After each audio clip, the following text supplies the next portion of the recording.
ಎಲ್ಲರಿಗೂ ನಮಸ್ಕಾರ. ನಾನು ನಿಮ್ಮ ರಾಮಚಂದ್ರ. ಕನ್ನಡ ಮಿತ್ರ ಯೂಟ್ಯೂಬ್ ಚಾನಲ್ಗೆ ತಮಗೆಲ್ಲರಿಗೂ ಸ್ವಾಗತ. 2024-25ನೇ ಶೈಕ್ಷಣಿಕ ಸಾಲಿನ ಪ್ರಥಮ ಭಾಷೆ ಕನ್ನಡ ಪಠ್ಯಪುಸ್ತಕದಲ್ಲಿನ ಭಾಗ 2 ಇದರಲ್ಲಿರುವಂತಹ ನಾಟಕ ಅಧಿಕಾರ ಎಂಬ ನಾಟಕ. ಈ ನಾಟಕದ ಪ್ರಶ್ನೋತ್ತರಗಳನ್ನು ಈ ಒಂದು ವಿಡಿಯೋದಲ್ಲಿ ತಿಳಿಸಿಕೊಡಲಾಗಿದೆ. ಇದನ್ನು ಬರೆದಂತಹವರು ಗಿರೀಶ ಕಾರ್ನಾಡ್ ಅವರು. ನಾನು ಇಲ್ಲಿ ಕವಿ ಪರಿಚಯವನ್ನು ಹೇಳಿಲ್ಲ, ನೇರವಾಗಿ ಪ್ರಶ್ನೆ ಉತ್ತರಗಳಿಗೆ ನಾನು ಹೋಗ್ತಾ ಇದ್ದೇನೆ. ಕೆಳಗಿನ ಪ್ರಶ್ನೆಗಳಿಗೆ ಒಂದು ವಾಕ್ಯದಲ್ಲಿ ಉತ್ತರಿಸಿ. ಪ್ರಶ್ನೆ 1. ಗುಡ್ಡೆವ್ವ ಮುದುಕಿ ನಾಚಿಕೊಂಡಿದ್ದೇಕೆ? ಉತ್ತರ: ನಿನ್ನ ಧ್ವನಿ ಬಹಳ ಚೆನ್ನಾಗಿದೆ ಎಂದು ಕೇಳಿದ್ದೇನೆ. ಹೌದಾ? ಮಾದಾರ ಚೆನ್ನಯ್ಯ ಗೀತೆ ಬಹಳ ಚೆನ್ನಾಗಿ ಹಾಡುತ್ತೀಯಂತೆ ಎಂದು ಬಸವಣ್ಣ ಹೊಗಳಿದಾಗ ಅವಳು ನಾಚಿಕೊಳ್ಳುತ್ತಾಳೆ. ಬಿರುದಾವಳಿಗಳು ಬೆಳೆಯುತ್ತಾ ಹೋದರೆ ಏನಾಗುವುದೆಂದು ಬಸವಣ್ಣನವರು ಹೇಳಿದರು? ರಾಜ್ಯದಲ್ಲಿ ಸಿಗುವ ಅಷ್ಟೂ ಕಲ್ಲು ಸೇರಿಸಿದರೂ ಮಹಾರಾಜರ ಶಾಸನಗಳಿಗೆ ಸಾಕಾಗುವುದಿಲ್ಲ ಎಂದು ಬಸವಣ್ಣನವರು ಹೇಳಿದರು. ಮಂಚನ ಕ್ರಮಿತರ ಯಾವ ಮಾತಿಗೆ ಬಸವಣ್ಣನವರು ಕನಲಿದರು? ಮಹಾರಾಜರು ತಮ್ಮ ಸಾಮ್ರಾಜ್ಯವನ್ನು ದಿಗಂತದಾಚೆಗೂ ವರ್ಧಿಸಲು ಇದಕ್ಕಿಂತ ಒಳ್ಳೆಯ ಪ್ರಚೋದನೆ ಇನ್ಯಾವುದು ಎಂದಾಗ ಬಸವಣ್ಣನವರು ಕನಲಿದರು. ಬಿಜ್ಜಳನು ನೇರವಾದ ಉತ್ತರವನ್ನು ಬಯಸಿ ಬಸವಣ್ಣನವರಿಗೆ ಕೇಳಿದ ಪ್ರಶ್ನೆ ಯಾವುದು? ಬೇರೆ ಯಾರಾದರೂ ರಾಜ ಆಗಿದ್ದರೆ ನನ್ನಷ್ಟು ಸಡಿಲಿಕೆ ಬಿಡುತ್ತಿದ್ದನೇ ಎಂದು ಬಿಜ್ಜಳನು ನೇರವಾದ ಉತ್ತರವನ್ನು ಬಯಸಿ ಪ್ರಶ್ನೆ ಕೇಳಿದನು. ಮಂಚನ ಕ್ರಮಿತರ ಪ್ರಕಾರ ಪ್ರಜೆಗಳ ಕರ್ತವ್ಯವೇನು?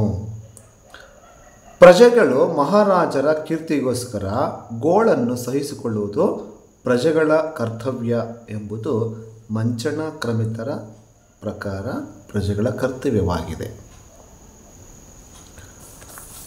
ಅಧಿಕಾರಿಗಳ ಕರ್ತವ್ಯ ಯಾವುದೆಂದು ಬಸವಣ್ಣನವರು ಹೇಳಿದರು? ಪ್ರಜೆಗಳ ಗೋಳನ್ನು ಮಹಾರಾಜರ ಕಿವಿಯ ಮೇಲೆ ಹಾಕುವುದು ನಮ್ಮ ಅಧಿಕಾರಿಗಳ ಕರ್ತವ್ಯ ಎಂದು ಬಸವಣ್ಣನವರು ಹೇಳಿದರು. ಬಿಜ್ಜಳನು ಕೀಲಿ ಕೈಯನ್ನು ತೆಗೆದುಕೊಳ್ಳುವುದಿಲ್ಲವೆಂದರೆ ಏನು ಮಾಡುವನೆಂದು ಬಸವಣ್ಣನವರು ಹೇಳಿದರು? ಅರಮನೆಯೊಳಗೆ ಶಿವಾಲಯ ಇದೆ, ಅಲ್ಲಿನ ಲಿಂಗಕ್ಕೆ ಅರ್ಪಿಸಿ ಹೋಗುತ್ತೇನೆ ಎಂದು ಬಸವಣ್ಣನವರು ಹೇಳಿದರು. ಇದಿಷ್ಟು ಒಂದು ವಾಕ್ಯದ ಪ್ರಶ್ನೆಗಳು. ಈಗ ಮುಖ್ಯ ಪ್ರಶ್ನೆ 2. ಕೊಟ್ಟಿರುವ ಪ್ರಶ್ನೆಗಳಿಗೆ 2-3 ವಾಕ್ಯಗಳಲ್ಲಿ ಉತ್ತರ ಬರೆಯಿರಿ. ಪ್ರಶ್ನೆ 1. ಬಿಜ್ಜಳನು ಬಿರುದಾವಳಿಗಳನ್ನು ಏಕೆ ಬರೆಸಿದನು? ಮಹಾರಾಜರು ತಮ್ಮ ಸಾಮ್ರಾಜ್ಯವನ್ನು ದಿಗಂತದಾಚೆಗೂ ವರ್ಧಿಸಲು ಪ್ರಚೋದನೆ ನೀಡುತ್ತವೆ. ಬಿರುದಾವಳಿಗಳನ್ನು ಹೊಂದಿರುವ ಶಾಸನ ಸಹಸ್ರ ವರ್ಷ ಗಟ್ಟಿಯಾಗಿ ನಿಂತು ಕೀರ್ತಿಯನ್ನು ಹಬ್ಬಿಸುತ್ತವೆ. ಹಾಗಾಗಿ ಬಿಜ್ಜಳನು ಬಿರುದಾವಳಿಗಳನ್ನು ಬರೆಸಿದನು. ಪ್ರಶ್ನೆ 2. ಬಿಜ್ಜಳನನ್ನು ಕುರಿತು ವಂದಿಮಾಗಧರು ಏನೆಂದು ಪರಾಕು ಮಾಡಿದರು? ಉತ್ತರ: ಮಹಾರಾಜಾಧಿರಾಜ, ಕಾಳಂಜರ ಪುರಾಧೀಶ್ವರ, ಸುವರ್ಣ ವೃಷಭಧ್ವಜ, ಡಮರು ತೂರ್ಯ ನಿರ್ಘೋಷಣ, ಕಲಚೂರ್ಯ ವಂಶ ಕಮಲ ಭಾಸ್ಕರ, ತ್ರ್ಯಾಂಬಕ ಪಾದ ಪದ್ಮ ಮಧುಪ, ಶನಿವಾರ ಸಿದ್ಧಿ, ಭುಜಬಲ ಚಕ್ರವರ್ತಿ, ಬಿಜ್ಜಳ ದೇವರಾಜ ಭೋಪರಾಕೆಂದು ಪರಾಕು ಮಾಡಿದರು. ಪ್ರಶ್ನೆ 3. 15 ವರ್ಷಗಳ ಹಿಂದೆಯೇ ಬಸವಣ್ಣನವರು ಬಿಜ್ಜಳನಿಗೆ ಏನೆಂದು ಹೇಳಿದ್ದರು? ಉತ್ತರ: ಭಂಡಾರದಲ್ಲಿ ದುಡಿಯುವುದು ಮಹಾರಾಜರ ಅನುಕೂಲತೆಗಾಗಿ ಅಲ್ಲ, ಆ ಸಂಪತ್ತು ರಾಜವಂಶದ ಸೊತ್ತಲ್ಲ, ಜನರ ಸ್ವತ್ತು. ಪ್ರಜೆಗಳ ಪಾಲಕ ಎಂದು ರಾಜನಿಗೆ ಅಧಿಕಾರ ಇದೆ, ಆದರೆ ರಾಜನ ಮನೆಯವರಿಗೆ ಅಲ್ಲಿ ಪ್ರವೇಶ ಇಲ್ಲ ಎಂದು ಹೇಳಿದ್ದರು. ಪ್ರಶ್ನೆ 4. ಶಾಸನಗಳನ್ನು ಹಾಕಿಸುವುದರ ಬಗೆಗೆ ಬಸವಣ್ಣನವರ ಅಭಿಪ್ರಾಯವೇನು? ಉತ್ತರ: ಕೊರೆದಿಟ್ಟ ಅಕ್ಷರಗಳನ್ನು ಓದುವುದಕ್ಕೆ ಕಣ್ಣು ಬೇಕು, ಹಾಡಲು ನಾಲಿಗೆ ಬೇಕು. ಈ ಸ್ಥಾವರ ಶಿಲೆಗಳಿಂದ ಏನಾಗಬೇಕು? ಹೊರಡುವ ಅರ್ಥವನ್ನು ಈ ಮನುಷ್ಯ ದೇಹ ಹೊರಡಿಸುವುದು, ಅದಕ್ಕೆ ನಾವು ಮೊದಲು ಮನುಷ್ಯರ ಪರಿವೆ ಮಾಡಬೇಕು ಎಂದು ತಮ್ಮ ಅಭಿಪ್ರಾಯವನ್ನು ವ್ಯಕ್ತಪಡಿಸಿದರು. ಮುಖ್ಯ ಪ್ರಶ್ನೆ 3. ಈ ಕೊಟ್ಟಿರುವ ಪ್ರಶ್ನೆಗಳಿಗೆ 8-10 ವಾಕ್ಯಗಳಲ್ಲಿ ಉತ್ತರಿಸಿ. ಬಿಜ್ಜಳ ಮತ್ತು ಬಸವಣ್ಣನವರ ನಡುವೆ ನಡೆದ ಸಂಭಾಷಣೆಯನ್ನು ನಿಮ್ಮ ಮಾತುಗಳಲ್ಲಿ ಬರೆಯಿರಿ. ಉತ್ತರ: ಬಿಜ್ಜಳನು ಬರೆಸಿದ ಬಿರುದಾವಳಿಯ ಬಗ್ಗೆ ಕೇಳಿದಾಗ ಬಸವಣ್ಣನವರು ಕಿವಿ ತುಳುಕುವ ಹಾಗಿದೆ, ಆದರೆ ಸಂಸ್ಕೃತ ಹೆಚ್ಚಾಯಿತು ಮತ್ತು ಇದು ಹೀಗೇ ಮುಂದುವರೆದರೆ ಶಾಸನಗಳಿಗೆ ಕಲ್ಲುಗಳು ಸಾಕಾಗುವುದಿಲ್ಲವೆಂದು ಹೇಳಿದರು. ಆಗ ಬಿಜ್ಜಳ, ನೀನು ಬಂದರೆ ಓಲಗಕ್ಕೆ ಒಗ್ಗರಣೆ ಹಾಕಿದ ಹಾಗಿರುತ್ತದೆ ಎನ್ನುತ್ತಾನೆ. ಬಸವಣ್ಣನವರು ದಣಿಗಳಿಗೆ ಭಂಡಾರದ ಕೀಲಿ ಕೈ ನೀಡಲು ಹೋಗಿದಾಗ ಆತ ಸ್ವೀಕರಿಸುವುದಿಲ್ಲ ಹಾಗೂ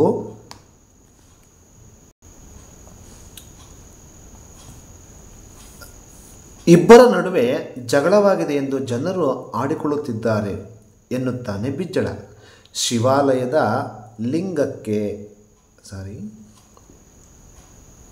ಲಿಂಗಕ್ಕೆ ಅರ್ಪಿಸುತ್ತೇನೆ ಎಂದಾಗ ನೀನು ನನ್ನ ಅರಸುತನ ಹಂಗಿಸಿ ವಚನ ಬರೆದಿದ್ದೀಯಾ, ಎಲ್ಲವೂ ಗೊತ್ತಿದೆ ಎನ್ನುತ್ತಾನೆ. ಆಗ ಬಸವಣ್ಣನವರು, ನಾನು ದುಡಿಯುವುದು ರಾಜನ ಅನುಕೂಲತೆಗಾಗಿ ಅಲ್ಲ, ಸಂಪತ್ತು ರಾಜವಂಶದ ಸೊತ್ತಲ್ಲ ಎಂದು ಬಿಜ್ಜಳನಿಗೆ ರಾಜತ್ವದ ಬಗ್ಗೆ ಹೇಳುತ್ತಾನೆ. ಹೀಗೆ ಮಾತನಾಡುತ್ತಾ ಬಿಜ್ಜಳ ತಾನು ಸಾಮಂತನಾಗಿದ್ದವನು ಚಕ್ರವರ್ತಿಯಾಗಲು ಬಸವಣ್ಣನವರ ಮಾತುಗಳೇ ಪ್ರೇರಣೆ ಎಂದು ಅಭಿಪ್ರಾಯ ಪಡುತ್ತಾನೆ. ಪ್ರಶ್ನೆ 2. ಅಧಿಕಾರ ಎನ್ನುವುದು ಕಾಯಕ ಎನ್ನುವ ಭಾವನೆ ಅಧಿಕಾರ ನಾಟಕದಲ್ಲಿ ಹೇಗೆ ಮೂಡಿ ಬಂದಿದೆ? ಮಂಚನಕ್ರಮಿತರು ಪ್ರಜೆಗಳ ಗೋಳನ್ನು ಸಹಿಸಿಕೊಳ್ಳಬೇಕೆಂದಾಗ ಬಸವಣ್ಣನವರು, ನಾವು ಮಹಾರಾಜರ ಅಧಿಕಾರಿಗಳು, ಪ್ರಜೆಗಳ ಕಷ್ಟಗಳನ್ನು ರಾಜರಿಗೆ ತಿಳಿಸಬೇಕು ಎನ್ನುತ್ತಾನೆ. ಬಿಜ್ಜಳನು ತನ್ನ ಅರಸೊತ್ತಿಗೆ ವಿಷಯವನ್ನು ಹಂಗಿಸಿ ವಚನ ಬರೆದಿದ್ದೀಯಾ ಎಂದು ಕೇಳಿದಾಗ, ಭಂಡಾರದಲ್ಲಿ ದುಡಿಯುತ್ತಿರುವುದು ನಿನಗೋಸ್ಕರವಲ್ಲ, ಬದಲಾಗಿ ಪ್ರಜೆಗಳಿಗೋಸ್ಕರ ಹಾಗೂ ರಾಜನ ಮನೆಯವರಿಗೆ ಭಂಡಾರಕ್ಕೆ ಪ್ರವೇಶವಿರಬಾರದು. ರಾಜ್ಯಭಾರ ಎನ್ನುವುದು ಒಂದು ಕಾಯಕ, ಅದು ಹುಟ್ಟಿನಿಂದ ಬರುವ ಹಕ್ಕಲ್ಲ. ಅಧಿಕಾರ ಗಳಿಸಿಕೊಳ್ಳುವುದು ಅದಕ್ಕೆ ವಂಶ ಇದ್ದರೆ ಸಾಲದು, ಯೋಗ್ಯತೆ ಬೇಕು ಎಂದು ವಿವರಿಸುತ್ತಾರೆ. ಹೀಗೆ ಅಧಿಕಾರ ಎನ್ನುವುದು ಕಾಯಕ ಎನ್ನುವ ಭಾವನೆ ಇಲ್ಲಿ ಮೂಡಿಬಂದಿದೆ. ಸಂದರ್ಭ ಸಹಿತ ಸ್ವಾರಸ್ಯ ವಿವರಿಸಿ. ನಿನ್ನ ಮಾತು ಯಾರು ತೆಗೆದು ಹಾಕ್ತಾರಪ್ಪ ಬಸಣ್ಣ? ಈ ವಾಕ್ಯವನ್ನು ಗಿರೀಶ್ ಕಾರ್ನಾಡ್ರವರು ಬರೆದಿರುವ ತಲೆದಂಡ ಎಂಬ ನಾಟಕದಿಂದ ಆಯ್ದ ಅಧಿಕಾರ ಎಂಬ ನಾಟಕದಿಂದ ಆರಿಸಿಕೊಳ್ಳಲಾಗಿದೆ. ಸಂದರ್ಭ: ಬಸವಣ್ಣನವರು ಗುಡ್ಡೆವ್ವನನ್ನು ಕುರಿತು ಆಕೆಯ ಸೊಸೆಯನ್ನು ಸಂಭಾಳಿಸಿಕೊಂಡು ಹೋಗಬೇಕು ಎಂದು ಹೇಳುವಾಗ, ನನ್ನ ಮಾತು ಕೇಳುವ ಹಾಗಿದ್ದರೆ ಒಂದು ಮಾತು ಹೇಳುತ್ತೇನೆ ಎಂದಾಗ ಮುದುಕಿ ಈ ಮೇಲಿನಂತೆ ಹೇಳುತ್ತಾಳೆ.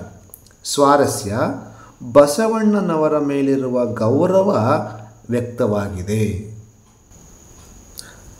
2ನೇ ಹೇಳಿಕೆ: ಆಮೇಲೆ ನಿನಗೇನನ್ನಿಸ್ತದ ಹೇಳು ಆತ. ಸಂದರ್ಭ: ಆಯ್ಕೆಯನ್ನು ಈ ಹಿಂದೆ 1ನೇದಕ್ಕೆ ಬರೆಸಿರೋದನ್ನೇ ಬರ್ಕೊಳ್ಬಹುದು, ಹಾಗಾಗಿ ಇಲ್ಲಿ ನಾನು ಬರೆದಿಲ್ಲ.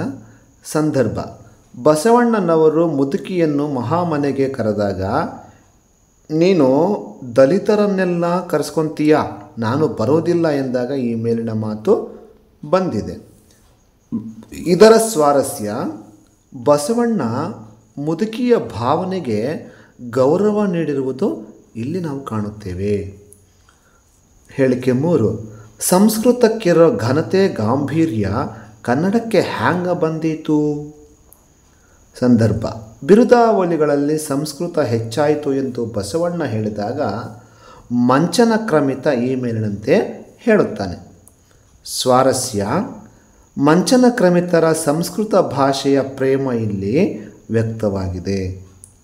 4ನೇ ಹೇಳಿಕೆ: ನಾ ಭಂಡಾರದಲ್ಲಿ ದುಡಿಯೋದು ಬಿಜ್ಜಳ ಮಹಾರಾಜರ ಅನುಕೂಲತೆಗಾಗಿ ಅಲ್ಲ. ಸಂದರ್ಭ: ನಮ್ಮ ಅರಸೊತ್ತಿಗೆಯನ್ನು ಹಂಗಿಸಿ ನೀನು ವಚನ ಬರೆದಿದ್ದೀಯಾ, ನಿಮ್ಮ ಅನುಭಾವ ಗೋಷ್ಠಿಯೊಳಗೆ ಹಾಡಿದ್ದೀಯ, ನನಗೆ ಗೊತ್ತಿದೆ ಎಂದು ಹೇಳಿದ ಸಂದರ್ಭದಲ್ಲಿ ಬಸವಣ್ಣ ಈ ಮಾತನ್ನು ಹೇಳಿದರು. ಸ್ವಾರಸ್ಯ, ಬಸವಣ್ಣನವರು ಭಂಡಾರದ ಮಂತ್ರಿಯಾದರೂ ರಾಜನ ಗುಲಾಮನಲ್ಲ ಎನ್ನುವ ಭಾವ ವ್ಯಕ್ತಗೊಂಡಿದೆ. ಹೇಳಿಕೆ 5. ಹೊಸ ಪದ್ಧತಿ ಇದ್ದೀತು ಮಹಾಸ್ವಾಮಿ, ನಾನಿನ್ನೂ ಕಲಿತಿಲ್ಲ. ಸಂದರ್ಭ: ಬಿಜ್ಜಳ ಮಹಾರಾಜ ತನ್ನ ಮಗನನ್ನು ಯುವರಾಜ ಎಂದು ಕರೆಯುವುದು ಒಂದು ಪದ್ಧತಿ ಎಂದು ಹೇಳಿದ ಸಂದರ್ಭವಾಗಿದೆ. ಸ್ವಾರಸ್ಯ, ಬಸವಣ್ಣನಿಗೆ ಯುವರಾಜನ ಮೇಲಿರುವ ಅಸಮಾಧಾನ ವ್ಯಕ್ತವಾಗಿದೆ. ಹೇಳಿಕೆ 6. ರಾಜ್ಯಭಾರ ಅಂದ್ರೆ ಕಾಯಕ, ಅದಕ್ಕೆ ವಂಶ ಇದ್ರ ಸಾಲದು. ಸಂದರ್ಭ: 15-16 ವರ್ಷಗಳ ಹಿಂದೆ ಬಿಜ್ಜಳ ಸಾಮಂತನಾಗಿದ್ದನು. ಆಗ ಮಂಗಳವಾಡಕ್ಕೆ ಬಂದ ಬಸವಣ್ಣನು ಬಿಜ್ಜಳನಿಗೆ ಹೇಳಿದ ಮಾತಿದು. ಸ್ವಾರಸ್ಯ, ರಾಜ್ಯಭಾರ ಎಂದರೆ ಒಂದು ಪವಿತ್ರ ಕಾರ್ಯ, ಅದು ವಂಶ ಪರಂಪರಾಗತವಾಗಬಾರದು ಎನ್ನುವ ಭಾವನೆ ಬಸವಣ್ಣನವರ ಮಾತಿನಲ್ಲಿ ವ್ಯಕ್ತವಾಗಿದೆ. ಇದಿಷ್ಟು ಅಧಿಕಾರ ನಾಟಕದ ಪ್ರಶ್ನೋತ್ತರಗಳಾಗಿತ್ತು. ಈ ವಿಡಿಯೋ ತಮಗೆ ಉಪಯುಕ್ತವಾಗಿದೆ ಎಂದು ನಾನು ಭಾವಿಸುತ್ತೇನೆ. ಎಲ್ಲರಿಗೂ ನಮಸ್ಕಾರ, ಧನ್ಯವಾದಗಳು.